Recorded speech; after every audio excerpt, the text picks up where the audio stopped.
बिस्मिल्लाहिर्रहमानिर्रहीम। नाज़रीन, प्रोग्राम हमारी ज़राअत के साथ मैं हूं आपका मेज़बान गुलाम हसन उमरा। और आज की वीडियो हम बनाने जा रहे हैं गंदम के शगुफ़ों के हवाले से। खासकर भाइयों, जिन दोस्तों ने अभी तक चैनल सब्सक्राइब नहीं किया, आप चैनल को सब्सक्राइब कर लें ताकि आने वाली मज़ीद जो नई वीडियोज़ हैं वो आप तक पहुँच सकें। और आज की वीडियो को दोस्तों से रिक्वेस्ट है एंड तक देखिएगा ताकि आप शगुफ़े के अमल बनने का प्रोसेस जो है उसको समझ सकें और उस हवाले से अपने फर्टिलाइज़र और पानी को आप प्लान करें। तो आज आइए शुरू करते हैं आज की वीडियो। दोस्तों, पहला जो आपका गंदम की पैदावारी टेक्नोलॉजी में जो पहला काम होता है वो है टाइम पे बिजाई, वक्त पर बिजाई करना। तो इस दफ़ा जो गंदम की बिजाई है वो बिल्कुल टाइम पे हो गई है। पहला स्टेप में हम कामयाब हो गए हैं। तमाम जिम्मेदार तकरीबन 15 नवंबर से पहले काश हो गई है गंदम की। दोस्तों, अगली बात, बहुत सारे दोस्त ये क्वेश्चन करते हैं कि गंदम में शगुफे बनने का अमल किस डेट से शुरू होकर किस डेट तक, यानी कितने दिनों की जो कितनी उम्र हो जाए गंदम की तो उसके बाद शगुफे बनना शुरू होते हैं। और उसमें अगला क्वेश्चन के शगुफों में कौन से शगुफे पैदावारी हैं और कौन से गैर पैदावारी हैं, ये बड़ी अहम बात है। सो दोस्तों, अगर हम बात करें जड़ की तो जड़ जो है वो 25 दिन तक पौधे की स्टेब्लिश हो जाती है। उसके बाद जो काम शुरू होता है वो शुरू होता है पौधों में शगुफे बनने का अमल, जिसे टिलरिंग भी कहते हैं इंग्लिश में, और हम अब जुबान पे कहते हैं जैसे बूटा झाड़ बनाता है।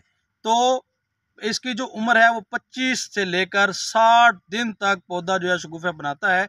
इस दौरान जितने भी शगुफे बनेंगे वो पैदावारी होंगे, उसके ऊपर सिट्टा बनेगा और सिट्टा मैक्सिमम साइज का बनेगा। इसमें दोस्तों जो मरकजी टिलर होते हैं वो बन चुके होते हैं इन दिनों में और वो बड़े अहम होते हैं। उनके ऊपर सिट्टे का साइज भी मैक्सिमम होता है और उसमें दानों की भराई भी ज़्यादा होती है। 60 दिन के जो बाद आपके शगुफे बनते हैं वो आपके पैदावारी नहीं होते, गैर पैदावारी होते हैं और उनका नुकसान होता है। इस लिहाज में कि हम अगर उनका इंतज़ार करते रहें तो जो हमारे प्राइमरी टिलर हैं उनके ऊपर जो सिट्टे लगे हुए हैं वो हम पका लेंगे, ज़्यादा पक जाएंगे, ज़्यादा गिर जाएगी गंदम। इस प्रोसेस में कि आप इस 25 दिन के बाद ऐसा कौन सा अमल है जो हमने दोहराना है ताकि शगुफ़ों का जो अमल है वो ज़्यादा हो। उसमें मैंने पहले बताया कि वक़्त के ऊपर बजाई जो है वो करनी है। वो वक़्त के ऊपर जब आप बिजाई कर लेंगे तो 25 दिन जो है वो आपकी जो फसल है वो बेहतरीन ग्रो होगी। अगला जो काम है दोस्तों, इसके लिए बेहतरीन जो आपके पास फास्फोरस की अज़ाफ़ी मिकदार देना एक बेहतरीन अमल है। इस स्टेज पे पौधे को अज़ाफ़ी टिलर बनाने के लिए आपको अज़ाफ़ी DAP या नाइट्रोफास वगैरह दे सकते हैं, जिससे एक स्टेप ये हो जाएगा कि DAP के जरिए आप उसको फास्फोरस दे देंगे। जब अज़ाफ़ी फास्फोरस मिलेगी पौधे के जो मरकजी टिलर हैं उनकी तादाद बढ़ जाएगी। दोस्तों, अगली बात कि इसके लिए अगर आपकी बिजाई अर्ली है यानी अगेती काश्त है तो थोड़ा स्ट्रेस देने वाली जो जड़ी बूटी मार जो दवाई है उसका इस्तेमाल करें। उसमें आइडोसल्फिरान है या सल्फोसल्फिरान या मीज़ो वगैरह के जो मिक्सर आपको मार्केट से मिल जाएंगे, उनके मिक्सर से क्या होता है, थोड़ा सा गंदम के ऊपर पिछले सालों में देखा गया स्ट्रेस आता है। वो स्ट्रेस आने से क्या होगा कि गंदम जो है वो ज़्यादा बूटा बनाएगी। अगर आपकी पछेती काश्त है तो उसमें आप वो स्प्रे इस्तेमाल करें जिसका जो है गंदम के ऊपर, जड़ी बूटी मार स्प्रे ज़ाहिर सी बात होना ही होना है, जिसका गंदम के ऊपर स्ट्रेस कम आए। दूसरा पॉइंट दोस्तों ये हो गया कि अगर आपकी अगेती काश है तो आप अगर स्ट्रेस वाले, थोड़ा सा स्ट्रेस देने वाली अगर हर्बिसाइड इस्तेमाल करते हैं तो गंदम के शगुफे बढ़ जाएंगे।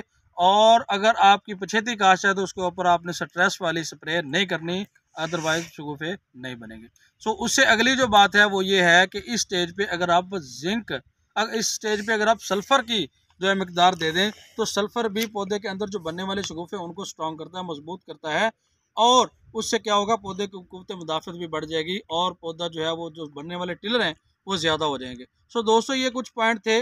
अगर पछेती काश हो जाती है तो उसमें कोरा बड़ी हद तक जो है वो मुफीद होता है।